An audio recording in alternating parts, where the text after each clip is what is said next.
많은 열매를 맺기 위하여. 부활 제5주일에는 요한복음서 15장 1절부터 8절을 읽고 묵상하고 나누고자 합니다. 복음서에서 예수님께서는 당신은 참 포도나무요 당신의 아버지는 농부라 하시고 우리는 포도가지라는 비유로 말씀하십니다. 1절부터 8절 안에서 가장 많이 반복되는 말씀은 무엇일까요? 그것은 머물다 라는 표현입니다. 성경 원문에서 머물다 또는 떠나지 않다 라는 뜻, 매너가 여러 가지로 변형되어 8번 정도 반복해서 나옵니다. 요한은 머물다 라는 표현을 포도나무에 포도가지가 붙어있다 라는 비유적 표현으로 나타내고 있습니다. 포도가지가 포도나무에 붙어있지 않으면 잘린 가지처럼 밖에 던져져 말라버립니다. 그러면 사람들이 그런 가지들을 모아 불에 던져버립니다. 6절. 그런데 예수님께서는 단순히 붙어 있거나 머물러 있거나 떠나지 않는 차원보다는 열매를 맺음을 말씀하십니다. 나에게 붙어 있으면서 열매를 맺지 않는 가지는 아버지께서 다 쳐내신다. 2절. 예수님께 꼭 붙어 있고 떠나지 않는 것은 물론이거니와 열매를 맺지 않는다는 것입니다. 예수님 아버지께서는 농부이시기 때문에 포도나무 의지와 관계없이 포도가지가 열매를 맺지 못하는 것을 보시면 애누리 없이 다 쳐내신다는 것입니다. 예수님께서는 유다의 농부들이 열매를 맺는 포도가지가 더 많은 열매를 맺게 하려고 모두 깨끗이 손질하는 것을 보신 것입니다. 농부들은 열매 맺는 가지가 더 많은 열매를 맺게 하려고 손질하지만 예수님께서는 내 안에 머무르고 나도 그 안에 머무는 사람은 많은 열매를 맺는다 라고 하십니다. 2절에서 사용된 더 많은 열매는 성경 원문에서 플레오나라는 뜻은 많은 것에서 더 많은 것으로 비교급이고 5절에 사용된 많은 열매는 홀론으로 그냥 많다라는 뜻입니다. 예수님 아버지 농부의 마음과 포도나무인 예수님의 마음은 약간 차이가 있습니다. 예수님은 아버지 저에게 붙어있는 가지가 많은 열매를 맺었어요 라고 하시면 아버지 농부는 그것으로 되겠어? 더 많은 열매를 맺어야지 라는 표현입니다.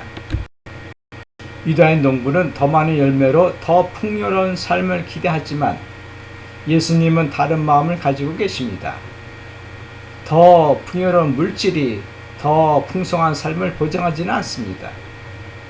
유다인 농부들은 더 풍요로운 삶을 위하여 삶에서 노동의 비중을 높여왔습니다. 살기 위하여 노동을 하는 것인지 노동하기 위해서 사는 것인지.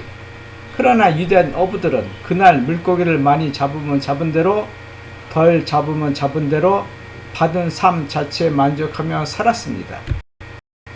예수님께서 제자를 부르실 때 어부들을 부르셨고 농부들을 부르시지 않으신 것은 나름대로 이유가 있습니다.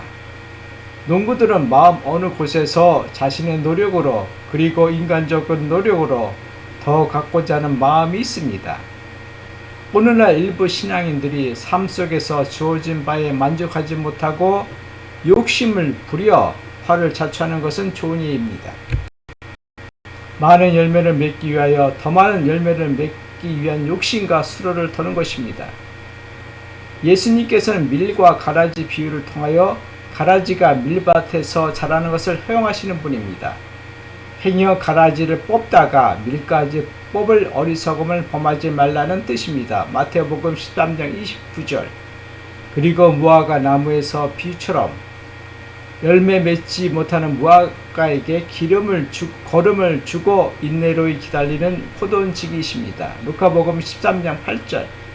예수님께서는 자본주의나 성장제일주의, 효과 극대화주의자들과는 다른 생각을 가지고 계신 분입니다.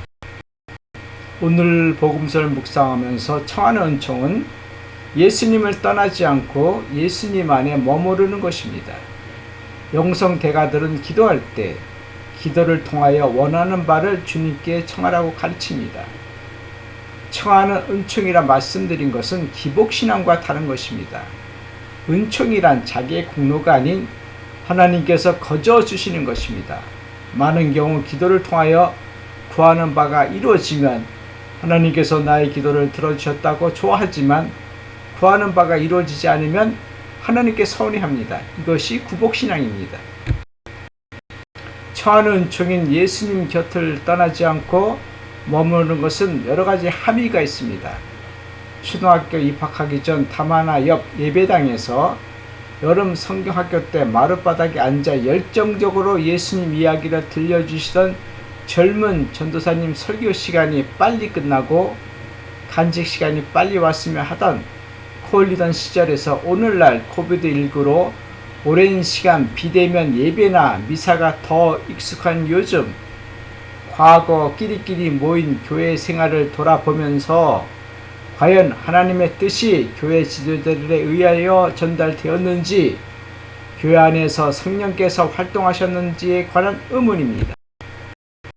오늘 복음서에서 요한은 예수님 아버지 농부 입장보다는 포도나무 입장이 예수님을 대변합니다. 너희가 많은 열매를 맺고 내 제자가 되면 그것으로 내 아버지께서 영광스럽게 되실 것이다. 8절 예수님께서 말씀하시고 행동하실 때 사람들의 처지와 입장을 잘 아시기에 당신 안에 머물고 열매가 적던 많던 그저 열매를 맺는 것이 대견스럽게 생각하십니다.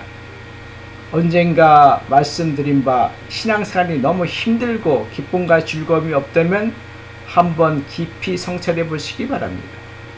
우리가 괴롭게 사는 것은 예수님께서 원하시는 바가 아닙니다. 처음 유튜브에 주일 복음 묵상을 올릴 때 한편으로는 많은 분들이 보시고 좋아하셨으면 하는 바람이 있었지만 많은 분들보다는 지금은 단 몇 분이라도 보시고 좋아하시면 그것이 기쁨이고 즐거움입니다.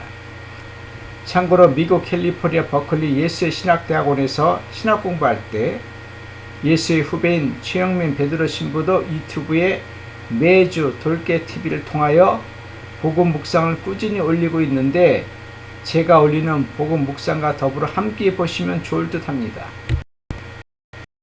성직자들과 목회자들이 주일마다 강론과 설교를 하는데 매주 그렇게 하기가 쉽지가 않습니다.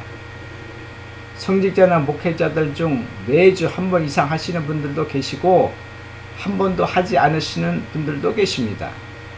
유튜브에 용감하게 강론이나 설교를 올리는데 약간의 용기나 객기가 필요합니다.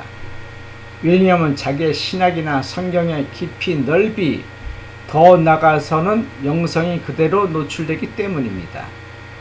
그러나 거치대를 벗어 던지고 이거를 보고 듣는 분들에게 약간의 도움이 된다면 그런 모험은 해 볼만하다고 생각하고 또한 이것이 저에게 주어진 하나님의 일하라 여기니 즐거울 따름입니다.